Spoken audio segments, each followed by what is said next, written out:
Hi everyone, কেমন আছেন? আশা করি ভালো আছেন। আপনাদের দোয়া ও ভালোবাসায় আমিও ভালো আছি। চলে গেলাম আজকে মাছের বাজারে, গিয়ে অনেকগুলা মাছ কিনেছি।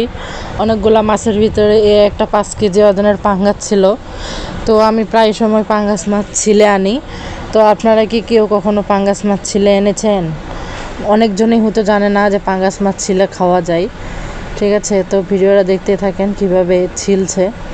তো এভাবে আমি প্রায় সময় মাছ খেতে আমার কাছে অনেক ভালো লাগে। ঠিক আছে, ভালো করে রান্না করলে, ময় মশলা দিলে তো অনেক সুন্দর লাগে। মনে হয় না যে এটা একটা মাছ খাচ্ছি, মনে হচ্ছে গরুর মাংস খাচ্ছি।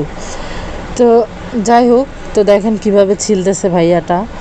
ভাইয়াটার অনেক কষ্ট হচ্ছিল, তবুও ছিলতেছিল। আমি বলতেছিলাম যে ছিলা লাগবে না, তবু বলতেছিল যে না, ছিলেই দিই, অর্ধেক তো ছিলা হয়েই গেছে, তো দিয়ে দিই।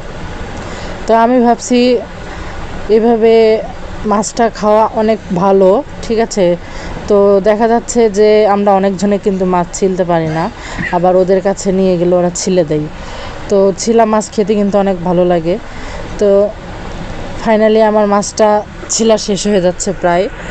তো শেষ হতে হতে একটা কথা বলি, এভাবেই আপনারা পাঙ্গাস মাছ খাওয়ার জন্য চেষ্টা করবেন, কারণ এভাবেই খেলে সবথেকে ভালো হয়।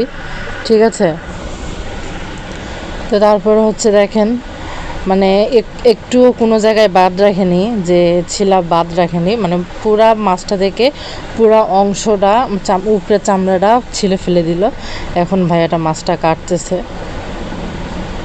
তো আপনারাও কিন্তু এইভাবে পাঙ্গাস মাছ খেতে পারেন। ঠিক আছে, মনে হবে না যে এটা আপনি পাঙ্গাস মাছ খাচ্ছেন না কি মাছ খাচ্ছেন।